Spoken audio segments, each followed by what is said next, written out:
There you go. Let's look to God in prayer. Father, we thank you, O Lord, that we could come yet again and study your word. Father God, we thank you for this opportunity, Lord, to sit in your presence and to just look into your heart, the love and concern you have for us, O God. Thank you, O Lord. Come and teach us, Holy Spirit. Fill us, Lord, with your wisdom and knowledge and understanding to know what you really mean in all these letters that we are going to learn today. In Jesus' name we pray. Amen.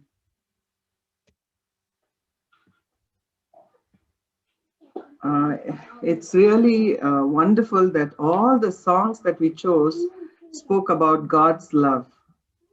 And today is what day? Valentine's Day. Valentine's Day. And you know, each letter that Jesus wrote to these 7 churches were love letters. And so it's really appropriate, and it's not a coincidence that today we learn about these letters. We are learning of Jesus' love. In love, he came, visited the churches, and he wrote these letters to them. So they were basically love letters. Actually, the whole Bible is a love letter from our Heavenly Father to his children. Now, last time we learned, about these 7 churches, where they were located. And I want one of you to read. I want you all to, open the Bible today to Revelation chapter 1, 2, and 3. So we'll just keep it, don't mute yourself today. Keep it all open so that whenever I ask you a question, you can answer, or even you can ask questions. Okay, so one of you read Revelation chapter 1, verse 11, please. And as you read, the others can look at the map that's placed before you. Revelation 1:11. 1:11, yes, please read. Okay. It said, write in a book everything you see and send it to the 7 churches in the cities of Ephesus, Smyrna, Pergamum, yes, Thyatira, Sardis, Philadelphia, and Laodicea. Yeah. So if you see the order in which Pratibha read to us, see the order of the churches. It is Ephesus first, Smyrna, Pergamum. So it goes in a clockwise, so systematic. Okay, if you see the map, you'll see that, and it ends with Laodicea. So it's in order. All right. So let's first start with Ephesus. That's the first church. Ephesus was very important city, the most important city actually in Asia Minor. What did I say Asia Minor was? Which country present day? Turkey. So it was an important trading center. I told you in the map, I showed you in the map that Ephesus was a port town. So it was a trading center. And there was this man in 650 BC, and his name was Heraclitus. Okay, and he was a very famous philosopher, and he coined the word logos. When we learned, about John, we learned that word logos. Remember? And what does it mean? Does anyone remember what the word logos means? I taught you. Word of God. Yeah, word. in Greek it's logos. In English it's the word. And one more thing I told you was the logos means the reason why. Okay, so this man, Heraclitus, in Ephesus, he coined the word logos, from which we get the word logy. So when we learn about life, we call it biology. When we learn about weather, we say meteorology. So this logy, the reason why we study the behavior, the reason why something behaves in some way is the word logos. Okay, and later John in the Gospel of John, he named Jesus logos, which means word. Why? Because Jesus is the reason why everything exists. Everything exists. We exist. Creation exists. The universe exists. The reason why is Jesus. So he gave that word. So this is very important to know about Ephesus. And also there were Olympic games held in Ephesus. It was not actually Olympic games. It was Hadriana Olympia, it's called. So this was a really important city. You can see the amphitheater there. When you see in Acts, it says Paul, in this particular place, he was preaching the gospel. So there was an amphitheater there.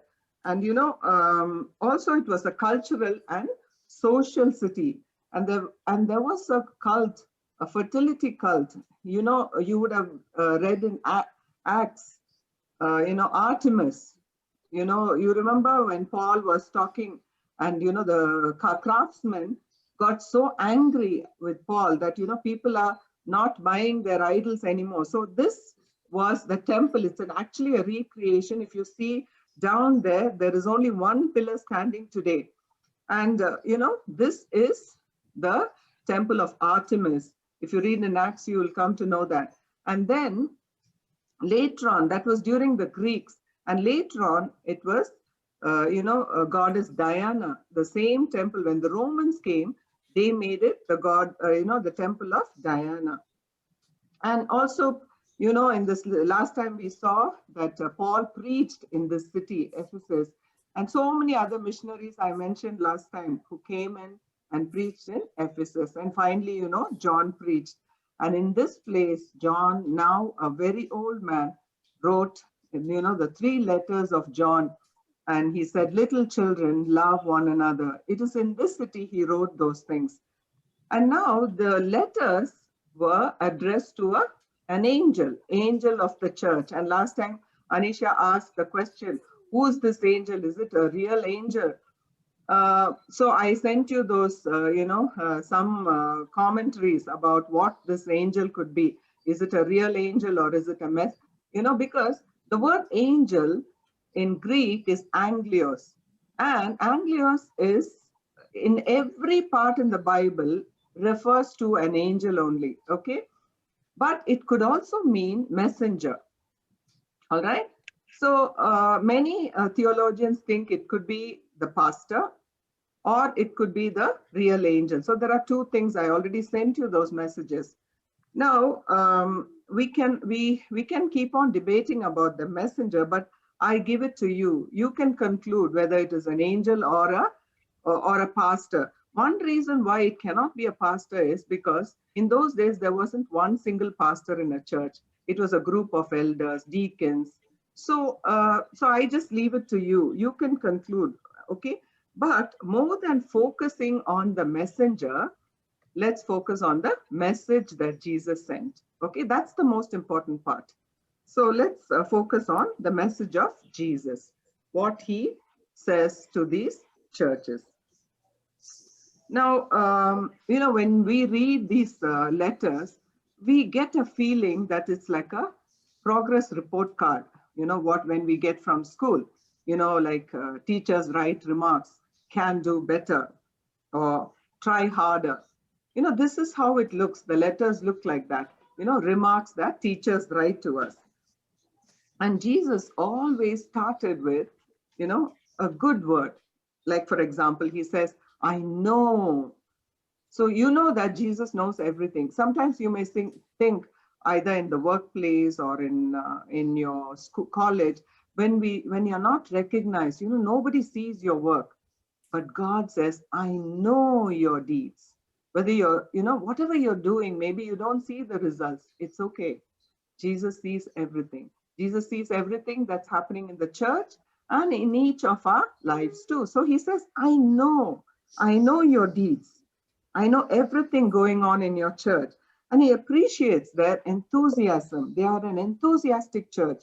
They endured, and they were an enlightened people. What do I mean by that? First of all, they worked very hard. They were diligent. They labored hard. They were devoted people. The Ephesians were devoted people.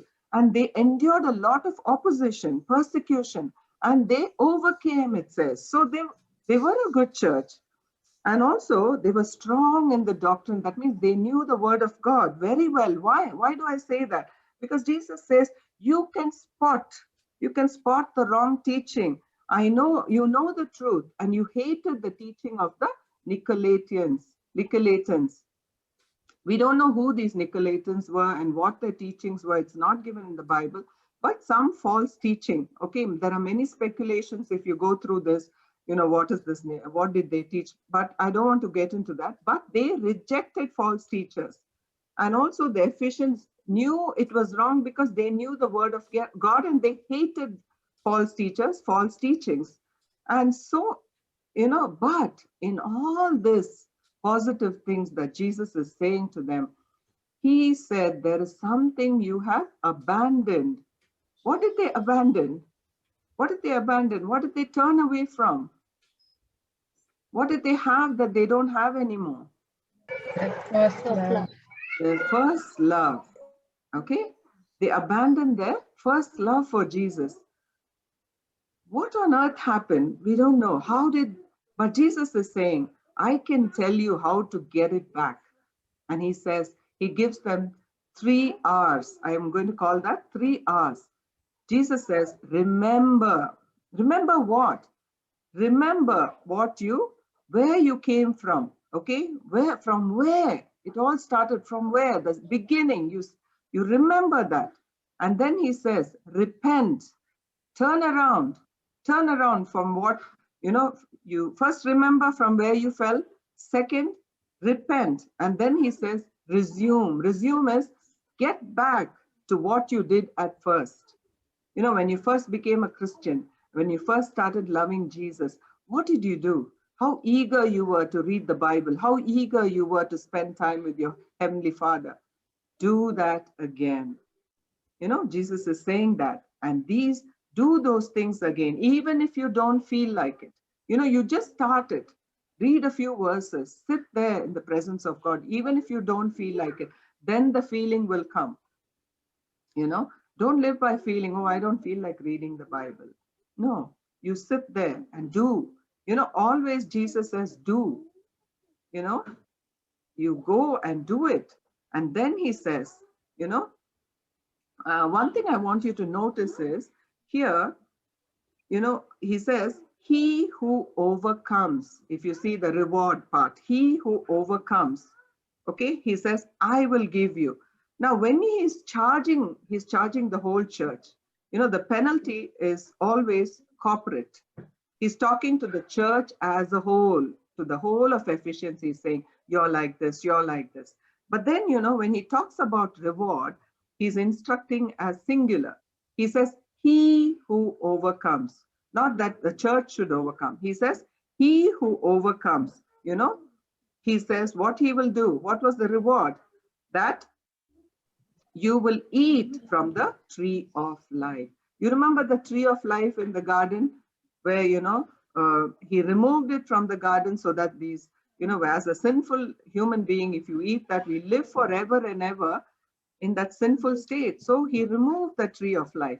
But now when we overcome, you again get to eat from the tree of life, and you can live forever and ever. Even scientists till today are searching for that, that thing that will give them to, that you can live forever and ever. It's not here on earth, it's in paradise.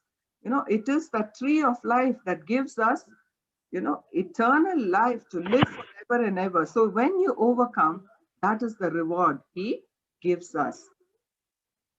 Next is the Church of Smyrna. This church is about 35 miles 35 miles north of Ephesus. We are going clockwise, I said, Ephesus, then we go up to Smyrna.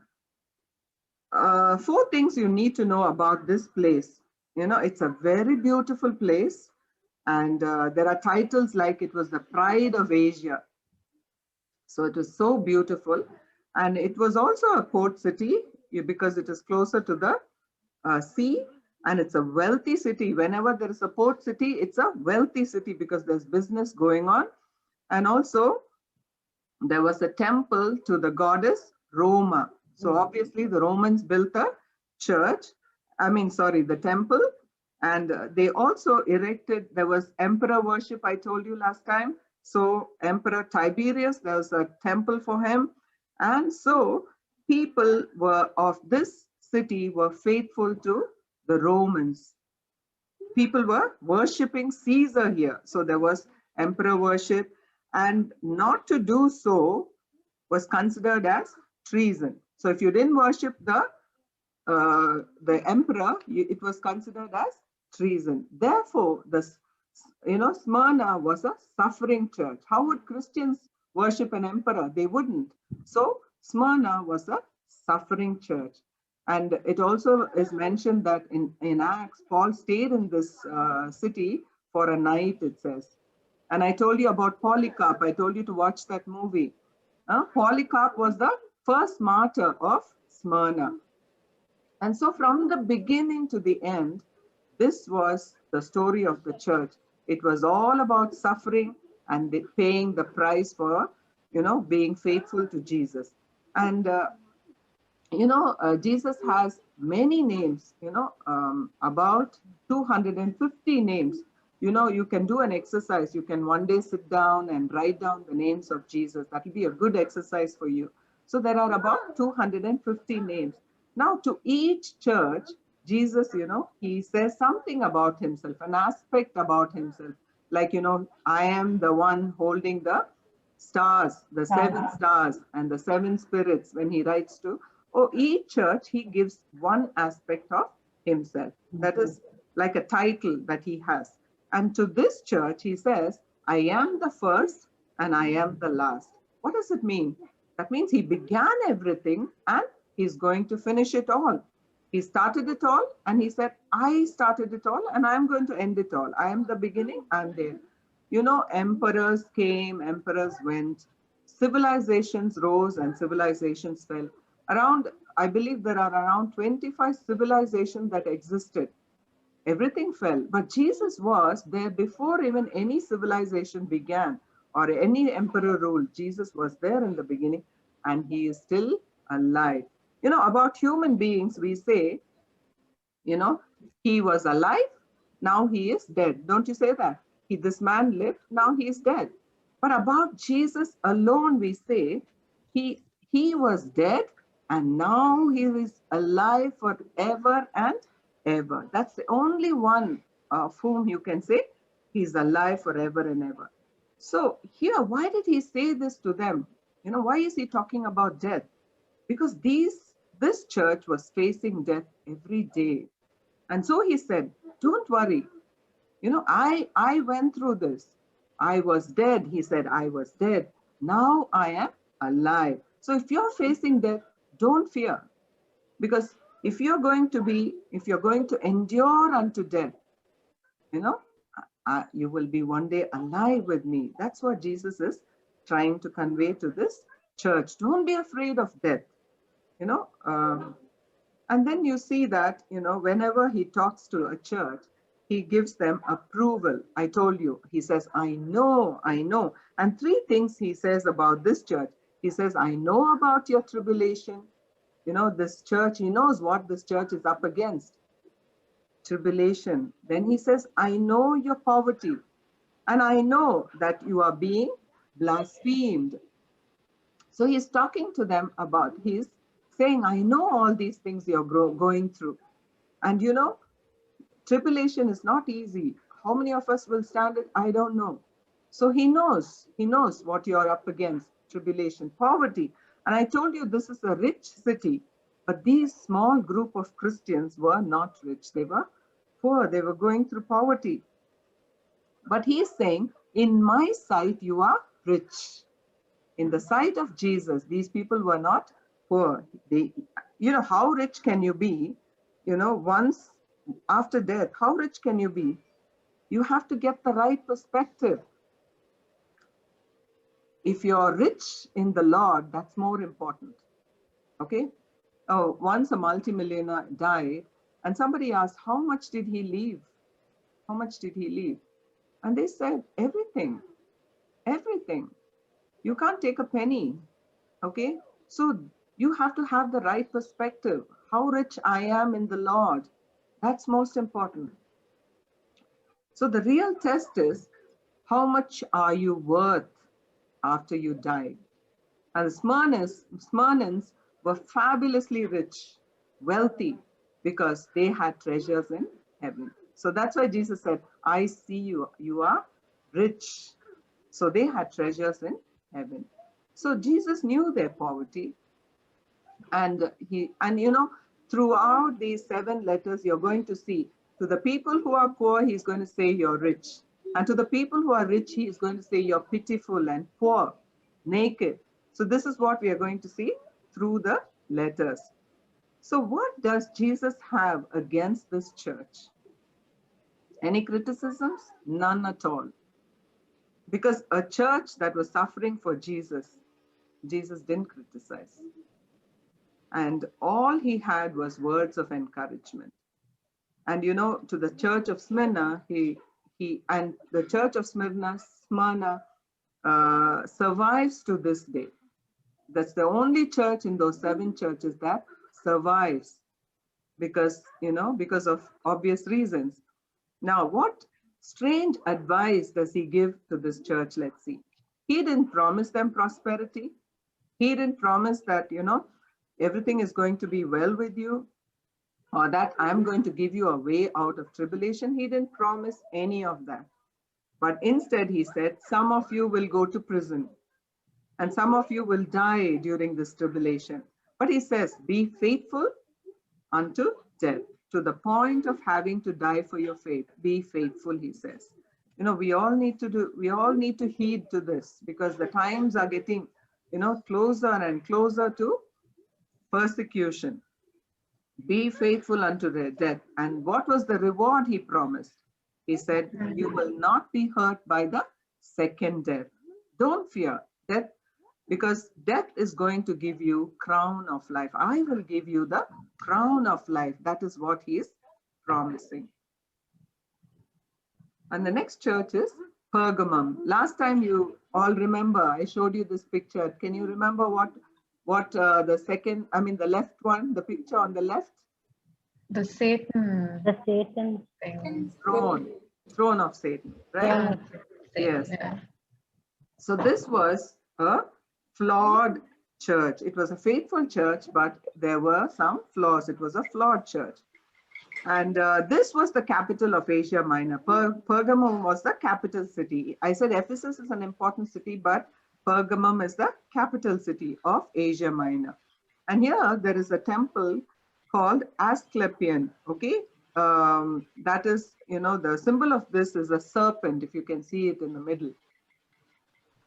And this is a place of, is a sensual and indulgent place.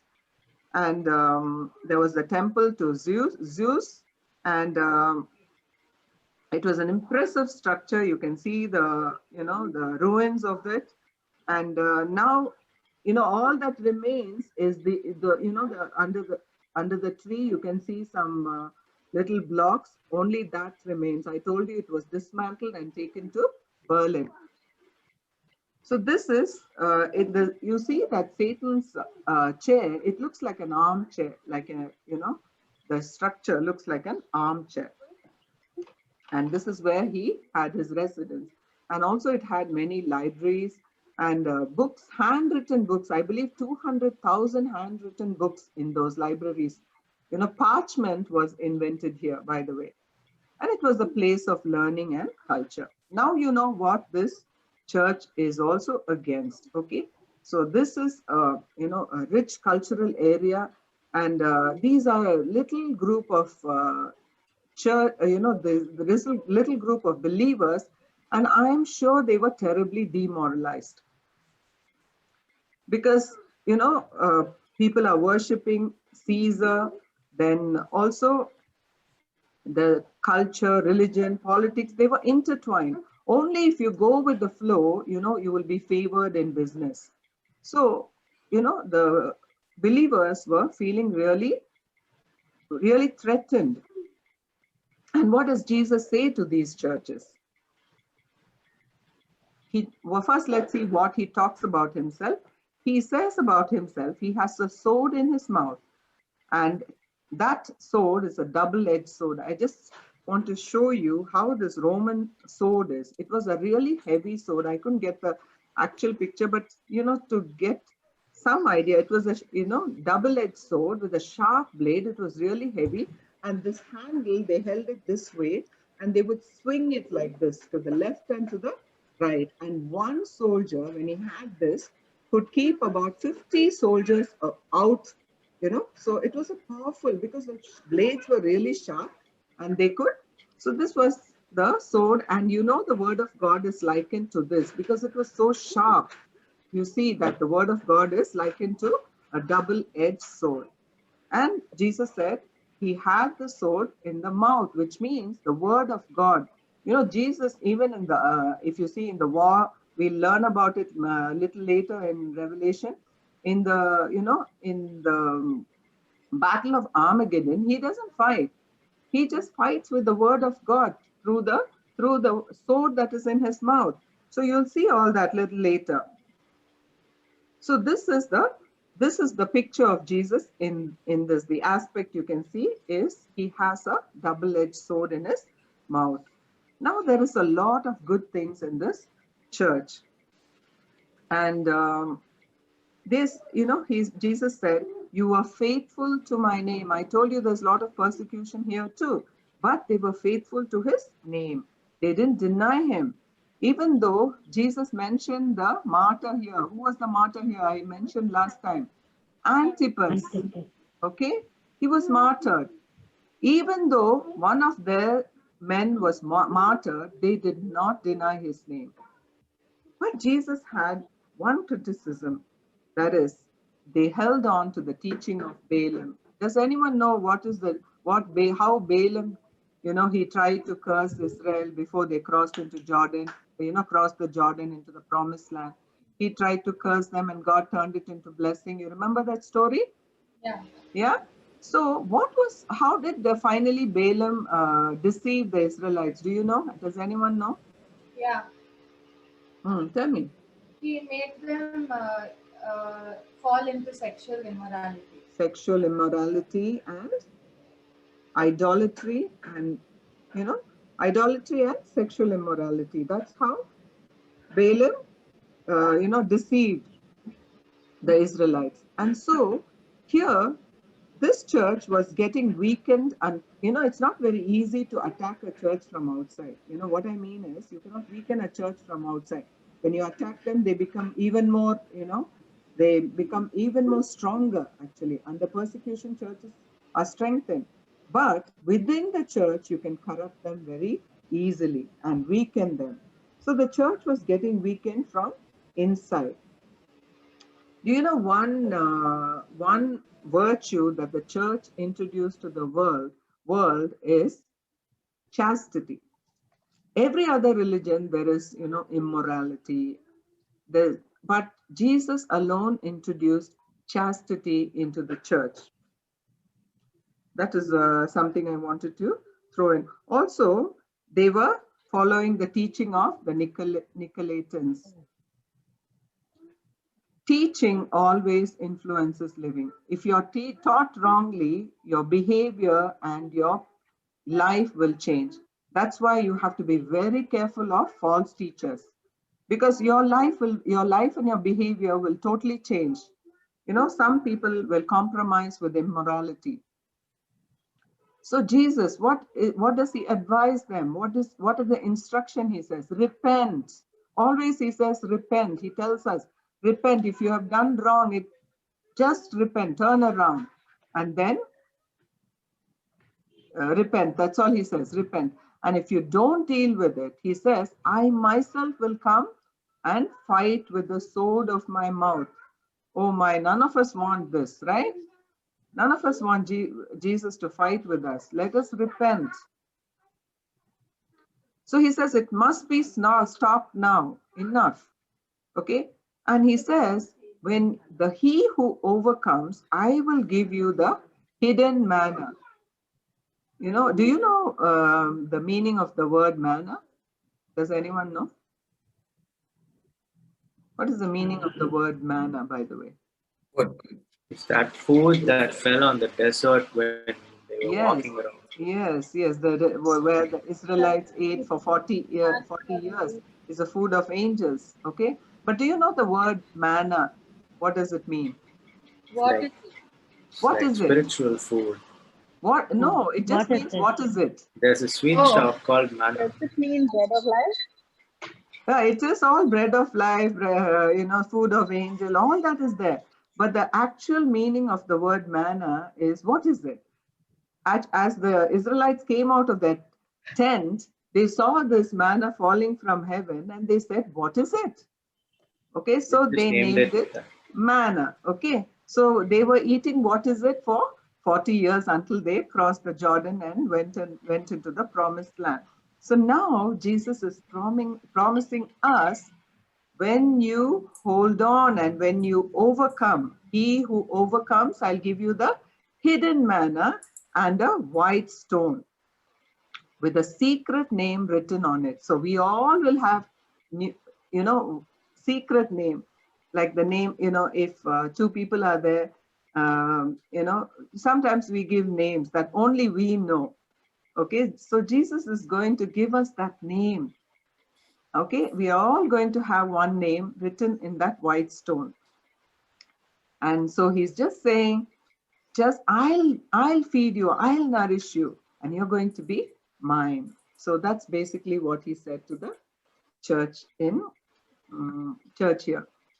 And the next church is Thyatira. It's a committed church, but also compromised. This is the least significant city of all the cities we are going to learn today. Not very important. It's just a pass, it's just a pass through. That's all, nothing important. There were military garrisons here and not very commercial, but there were, the main occupation of these people was pottery. And Jesus was also observing this church, though it is so insignificant to the world, for Jesus it was significant that he wrote a letter to them. And here we see two features of Jesus. One talks about what? How does he describe himself to this church? He says, Son of God, full blazing fire. yes, his eyes were like blazing fire and his feet were like? Fine brass. Yes, burnished brass, it says. Yeah. So he is noticing everything. His eyes are fiery.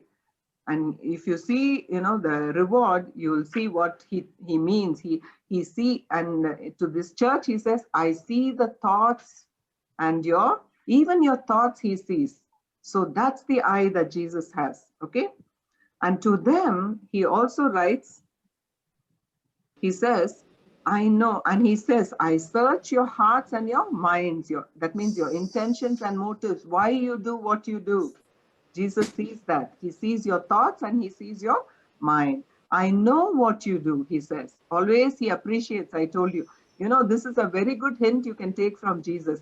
When he wants to say something, get a message across, he starts with appreciation. If you notice, the third church we are doing, he doesn't just say, hey, you are bad in this, you are bad in that. No, he starts with it's a nice thing for relationship. You can take this, okay? When you want to criticize somebody, you start with I love this about you. You say that, and then you can slowly criticize, okay? So you can get this little hint from Jesus. So what he says is, I know what you do, okay? One more thing I want you to hear is, he's always noticing what you do. We are justified by faith. You know that. We cannot do something and go to heaven. We are justified by faith. But then you are judged by your deeds. Your reward is according to what you do. Okay, so don't, many preachers preach, don't do anything, just put your faith. Yes, just put your faith. But after that, you need to also do things for him. All right? Because your reward is according to what you do. You're justified by faith. You are judged by your deeds. So he says, I know what you do. you love, you have faith, you do service. See, he's noticing the service they do. They help people financially, they physical help, they do all these things and they persevere. So fantastic church. They love, they are not like, not like the efficient church. This church loves. And also he says, but I have a few things against you. What does he say? What does he say? Why, before I say what I want to say one thing. Why does Jesus correct these churches? What is the motive? Why does he say, I don't like this about you, I like this about you? Why does he do that? Constructive criticism. Why does he criticize? For betterment. Because he loves. He says, because I love you, I discipline you, he says, right? He says, because I love you, I discipline you. So he loves you, and those he loves, he rebukes. Okay, so when Jesus gives you a hard word, when you're reading and he says, I don't like this about you, just rejoice. Oh, he loves me. Whenever Jesus says something to me through the word and he says, I don't like this about you, I'm really, I am so overjoyed. Even though it's a scolding, I know that he loves me. So he rebukes. So what was the problem in this church? This church had one woman called a Jezebel. She's a self-appointed prophetess. Beware of such, self-appointed prophetesses. I don't say that prophets are all false. There are many true prophets. Even in the church, there were, those daughters of Philip who were prophets. So I'm not saying prophets are wrong. There are many good prophets, but there are many false prophets. So they were led astray by this one woman who led them to commit immorality. And she was talking to them about the deep things of Satan. Okay, she was teaching them something called the deep things of Satan. If you hear a word like that, run from it. If you hear a word like deep things of Satan, I saw in a Tamil TV channel, Christian TV channel, every week they are teaching the deep things of Satan. Okay, run from it because Jesus said so. What is it, Auntie? Yeah. Jesus said, run from So this deep things it's the of Satan. first not to know. Okay. What is it, Auntie? I'm curious. Don't even ask what is it, because I'm telling you, learn the deep things of God. Don't learn about Satan. He's not worth learning. He's asking what is the deep things of Yeah, Satan? what is the deep thing you say? They are learning about Satan and his power and his things, how his strategy. Don't. Because you need to learn about the greatness of our God, the greatness of the King of Kings, his heart, his love, his wisdom. Learn about the things of God. Don't learn about the things of... He is a defeated foe. He is a crushed foe. Why do you want to learn about him? It says in Isaiah, when people go and in the end times, when people go and see Satan, oh, is this the one who was deceiving the world? He's somebody like, the Wizard of Oz. Nothing behind it. Why do you want to learn about him? Learn about the living God. He will help us overcome. So this woman, Jezebel, was teaching the deep things of Satan instead of the simple gospel that's going to give life. Understood now? So God was saying, forget all this. And and this was twisted teaching. Jesus gave that woman also time to repent. See how good he is. So this woman also said, he said, repent, but she wouldn't. And what is the instruction he gives this church? Nothing at all. Nothing at all. He just says, hold on. And he gives them 3 promises. What are the 3 promises? I will share my power with me. That means you're going to rule with me. And I'm going to share this throne with you, and I shall give you the morning star. That means he's going to share everything he has. Why is Jesus called the morning star? Have you seen the morning star? If you get up, there's one star brightly burning. shining, sorry. Why? Every other star is going to this movie stars, and all the so-called stars, rock stars or whatever, are all going to fade one day, and there's going to be only one star, and that's the bright morning star. And he said, I am going to share that with you. So he's going to make you significant. So everything, and also he said that he shall dash pieces of pottery. What does it mean? Every flawed pottery one day, the potter will break. Same way, Jesus is going to make every wrong right. So I told you this is a city of pottery. So he's taken it from there. And the next church is Sardis. It was dynamic church, but dying church.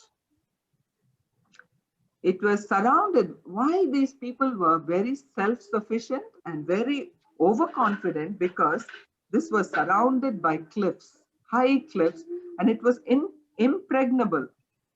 And so they were very comfortable, wealthy, and affluent. And here was the temple of Diana too here.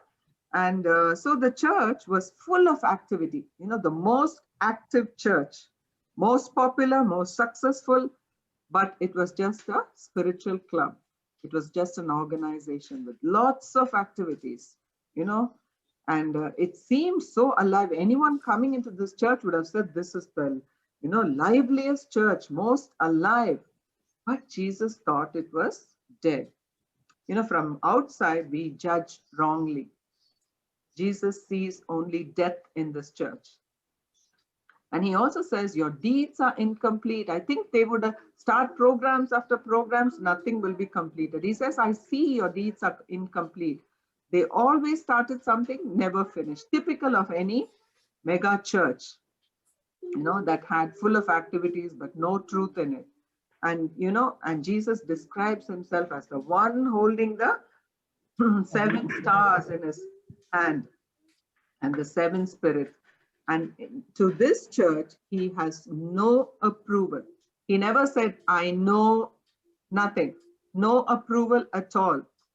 And let's see the accusations. It was a dead church.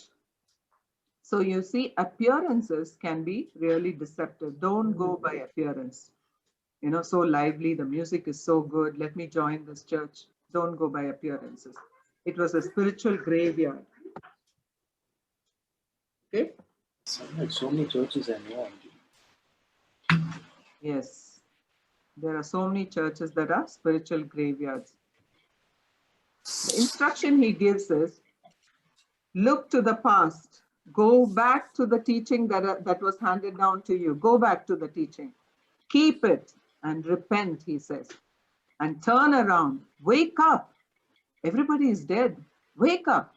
Keep awake until I come. Don't get your clothes soiled. And those, there were some faithful in this church also who did not follow this woman Jezebel. There were some faithful lot. And he said, I will clothe you in white. And I will not erase your name from the book of life. So he gives them a promise.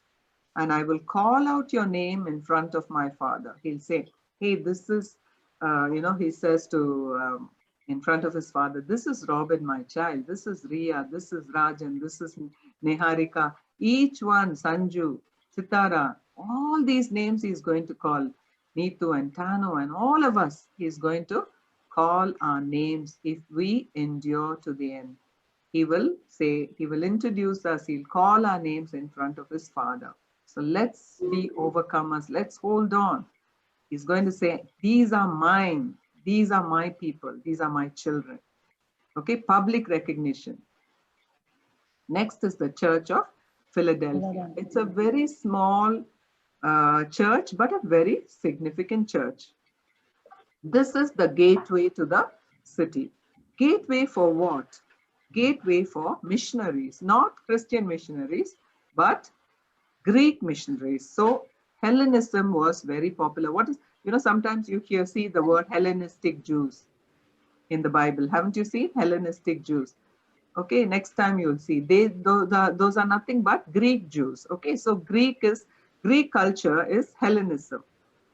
So here there were so many Greek missionaries, and this had the city, this was famous for vineyards.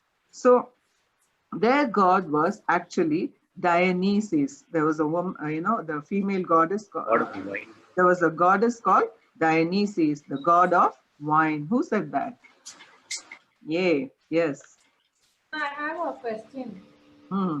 Is it small but significant in God's eye or significant God? in the world's eye? Significant in the eyes of God. Okay. And also, it was a significant city in the sense that it was full of Greek culture. It was a fertile land, I told you. And it was an earthquake zone. Okay. And they had a small church, but Jesus thought this church was really important, even though it was small. How does Jesus introduce himself? One of you read.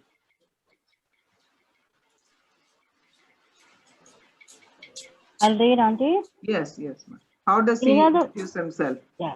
These are the words of him who is holy and true, who holds the key of David. What Yes. he opens, no one can shut, and what he shuts, no one can open. Oh, how wonderful. He is holy and true. And he has the key of David. So he has, only if he opens, anything can be opened. So what does he say? Three good, he tells them. You have kept my word. What he tells them is, you have kept my word. Second thing he says is, that's the real success, you keep his word. That means what? You obey his word, not just read his word. You keep your word means you obey his word. And they didn't deny his name. So that was a courageous church. And they endured patiently. Three good things he tells them. And for that, he's saying, I'm going to give you an increase. And I'm going to give you influence. And I'm going to humiliate your enemies. He's going to vindicate them. And the fourth thing he tells is, I'm going to keep you from the hour of trial, he says. And then for those who hold on and for those who overcome, what is the reward? You are going to be a pillar in the temple. What is the meaning of pillar in the temple?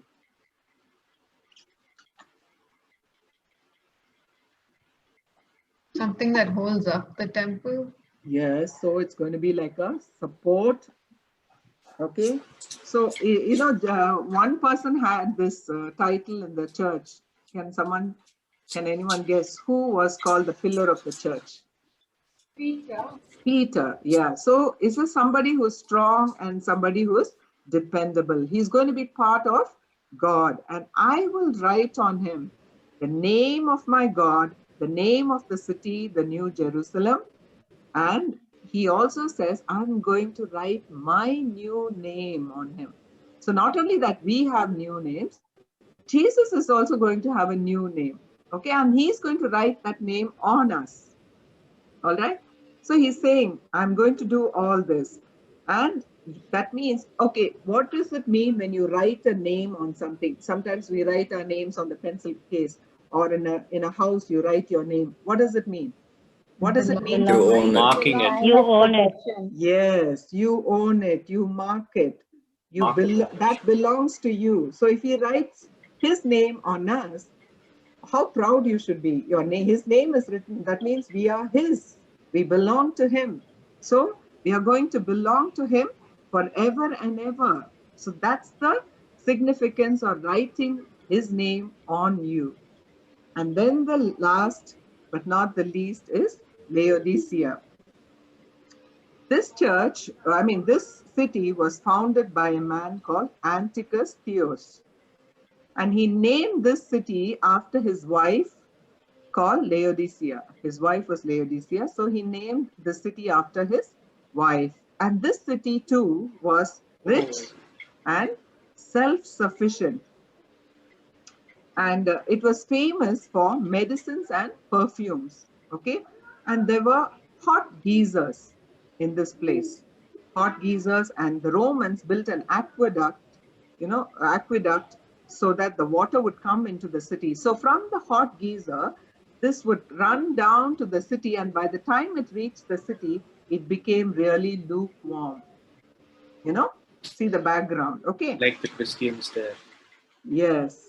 So Jesus, and how does Jesus introduce himself to this church? What does he has a name, he says. How does he call himself? Faithful and true witness. Amen. Amen. Amen. Yes. So simply don't use the word amen, amen, okay? Because amen is the name of Jesus. Some churches I've gone, they'll just say amen for any sentence. Amen, amen. They'll say, oh my goodness, it means the name of Jesus. You can't use it so carelessly. Okay? Unless it means, yes and amen in Christ, don't use that. I bought a new car. Amen. Amen, brother. Amen, sister. Yes. Please. Okay? Be very careful how you use this word. So he is the faithful and true witness, also he says. And one more thing he says, he's the beginning of God's creation. What is the meaning of this? Don't get confused. Just think what it could be. He's the beginning of God's creation. Does it mean he's a creature? Does it mean he was created first? No. No. No, because he is not. He is the creator. He was with God. Okay?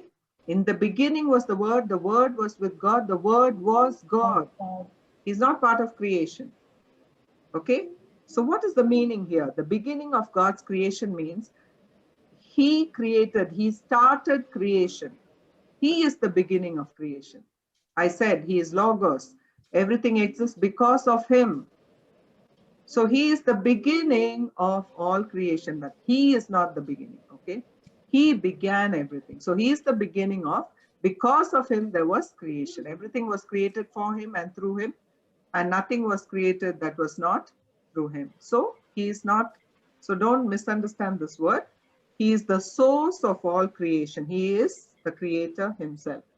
So what does Jesus see in this church? Anything negative? Nothing negative, but he doesn't say anything, but he says one thing. This church was insipid, self-satisfied, lukewarm. Okay, have you drunk lukewarm mineral water? Yuck. You want to spit it out. If it's cold, it's okay. If it's hot, it's okay. But lukewarm is yuck. So this church was not excited, not enthusiastic. It was just lukewarm, complacent. That is the word you can use. But we all love this word warm, right? We warmly welcome you. Even, Sanya said today, thank you for the warm welcome. Okay, warm we think is good, but for Jesus, it's not good. Okay, this word warm was not, he prefers hot or cold. Okay, so why is warm not good according to Jesus? Because if you're not excited about God, that's an insult to God. If you're so complacent, it's an insult to God. If your worship is half-hearted and, we are actually insulting God. God wants our whole heart. And the sad part is they thought they were rich. Okay? That they were rich. This is a rich church. And they thought they were rich. But Jesus says, you are wretched, pitiful. They must have been wearing lovely clothes. But he says, you are naked. They, despite their bank balances, Jesus thought they were paupers. They had no treasure. I told you, you're going to see all this throughout. He's going to call the rich poor. So they were like beggarly, wretched. And Jesus says something very tender to them, very tender. He says, I only rebuke you because I love you. He wants them to change. He wants them so badly.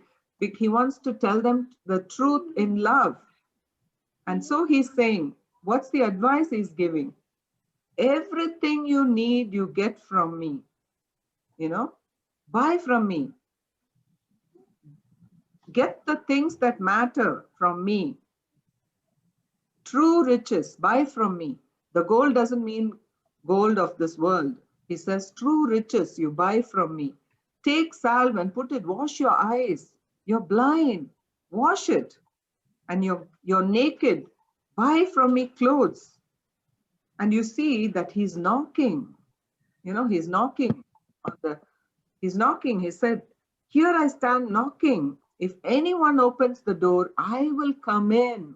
He's waiting for us to open that door, and that he would come in and sup with us, eat with us. You know, he wants to fellowship with us. He's just waiting outside. And he says, he who does that, he who opens the door, you know, I will come and you can sit on my throne. Can you believe it? Which king will share his throne with his subjects? Here is our God. He is saying, come sit with me on my throne.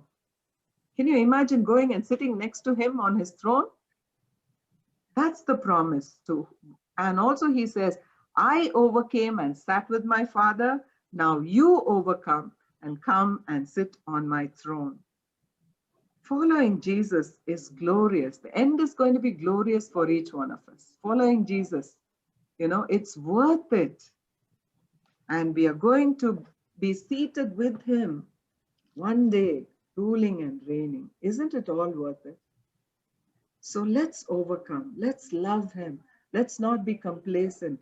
If we have lost our first love, today on Valentine's Day, let's make a, you know, go and hold his hands and say, I will hold you. Please hold me forever and ever.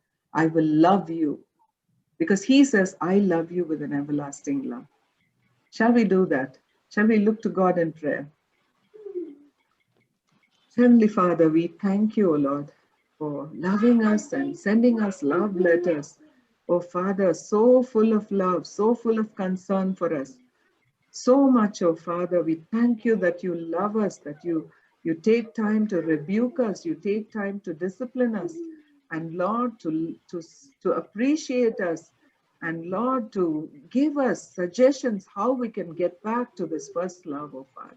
Give us a repentant heart, oh God. Let us not be lazy and complacent, but let us be excited to talk to you, to love you, to read your word.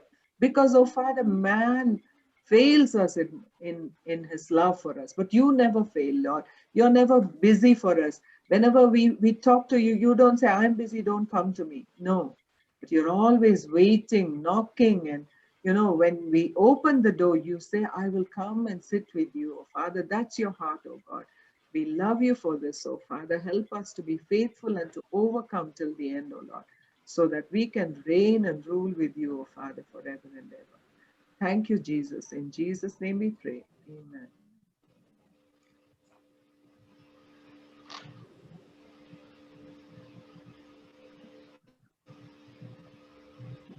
So,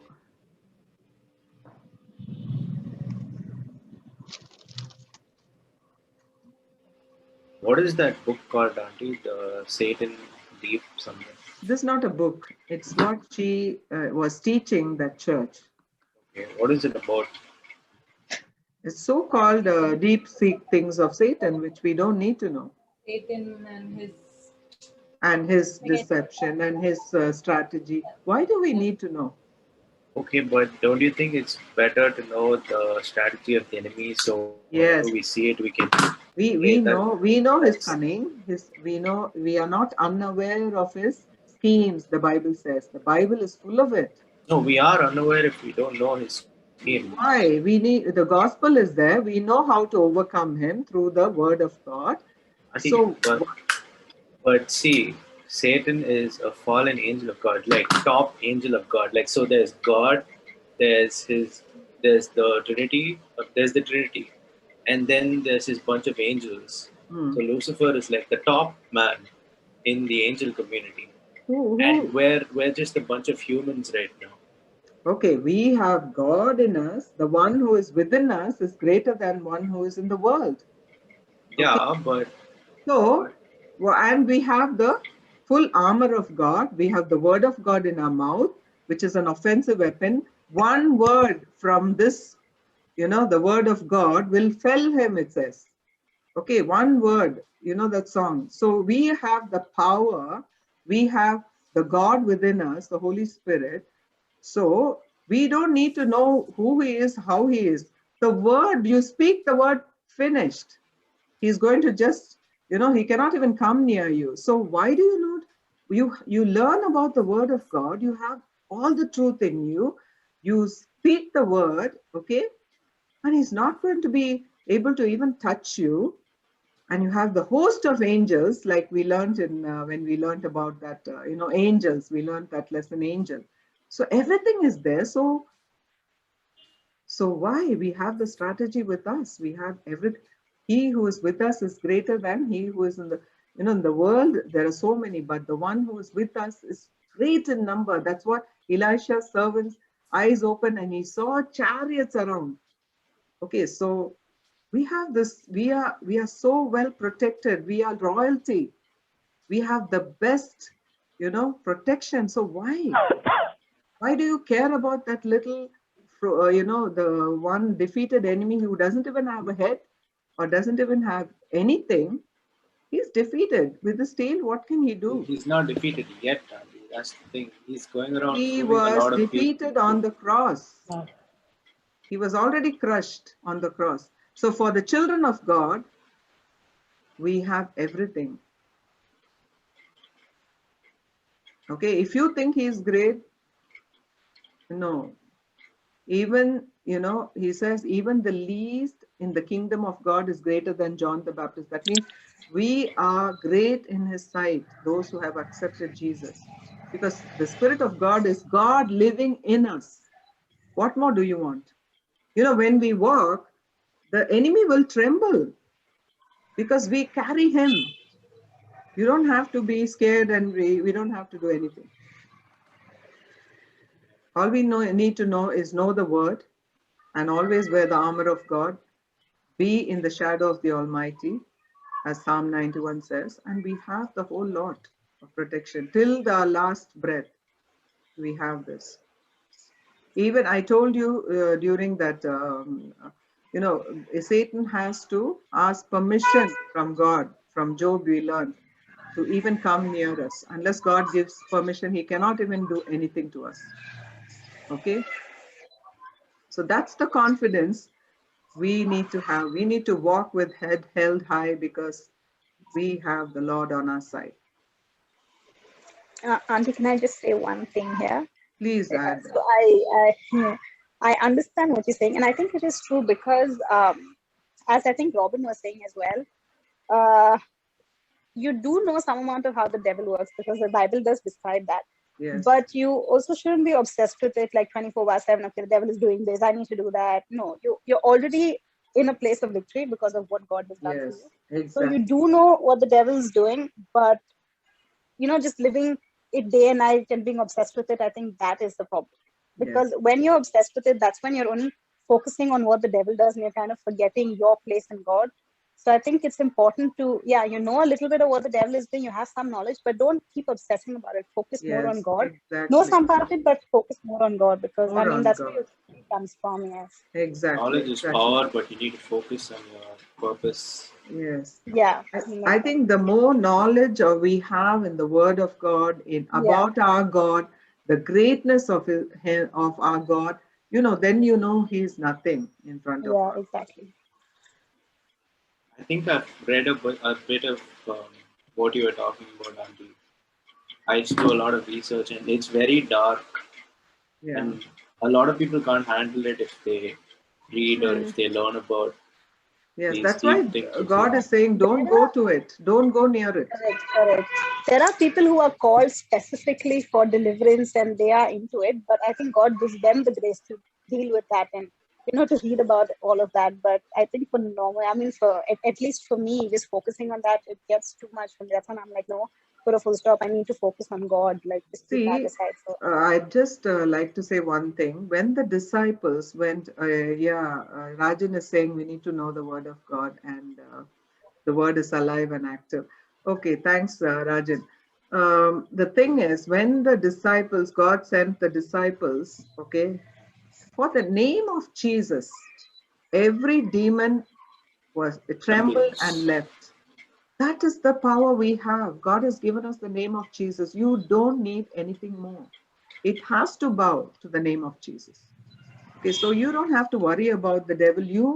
When you go boldly. You're the child of God, child of the King of Kings. That should be our confidence. Forget about him.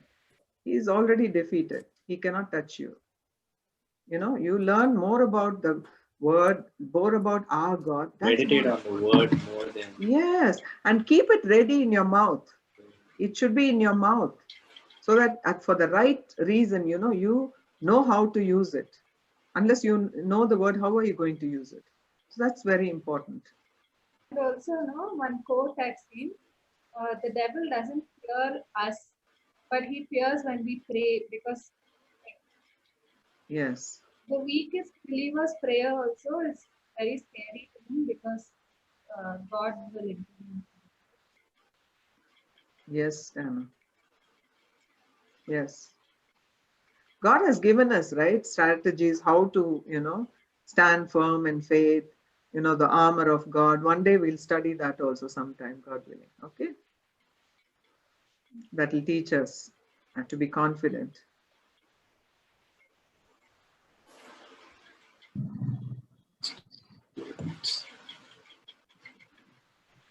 I have a question, Perima. Yes, So, about like preachers, like great preachers who have fallen, and does that mean they're like false prophets and we shouldn't, listen to their teachings? We're all human, right? We fall sometimes. Yes, they are human beings. They have not been careful, therefore they fell. Their teachings could be false, or one time they were good and they taught correctly, but somehow they fell. But it's better that you go to teachers who lived faithful till the end. I think the problem arises when people look to other people as gods and put them on this pedestal. Yes. When yes. you look at a pastor, like, oh, he's a pastor, he knows everything. Yeah. Yes, you can learn something from him, but at the end of the day, you should go to God. Yes. Meditate on the word. Yes. Not just listen to the sermon, but actually go home and read the Bible and see what God is trying to tell you. It's very sad. Recently, many pastors have, you see this happening and has happened recently. So many, good preachers, pastors falling. So what we learn from all this, don't look at man. Okay. The best example is Jesus, and the best material you have is the word of God. And better to see people who have lived faithful till the end. Their sermons, I always am scared to listen to the people who have fallen and all that, because we don't know, somewhere down there may be something, false teaching. Also, one more thing, Auntie, like normally we Christians tend to elevate too much any Christian leader whom we admire. Like normally we consider them next to God almost. Yes. So that's the biggest problem, I feel. Yes, it is us who are also partly responsible for making them, think that they are somebody great, because we need to respect pastors, but also remember they are human beings.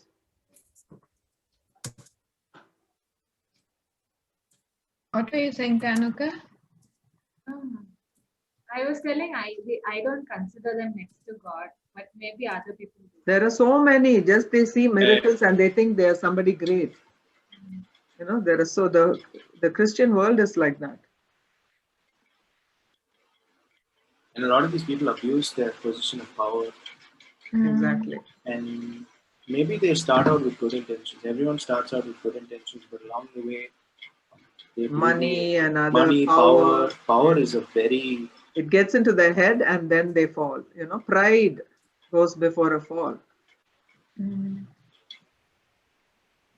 Have power, it's very easy to lose sight of what's important. Exactly.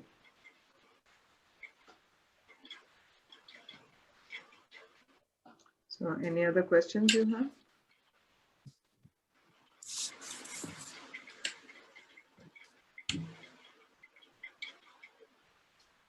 So if we are done, then we'll see you next week, God willing, with another portion of Revelation. Okay.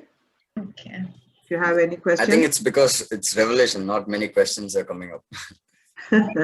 No, as Not this we part of proceed to the next parts, there may be many questions because Jesus kind of letters. yeah, puzzling book. Okay. So okay, thank you all for coming. So Thank we'll you. see you with one Thank more you. session next time. Okay. Bye-bye.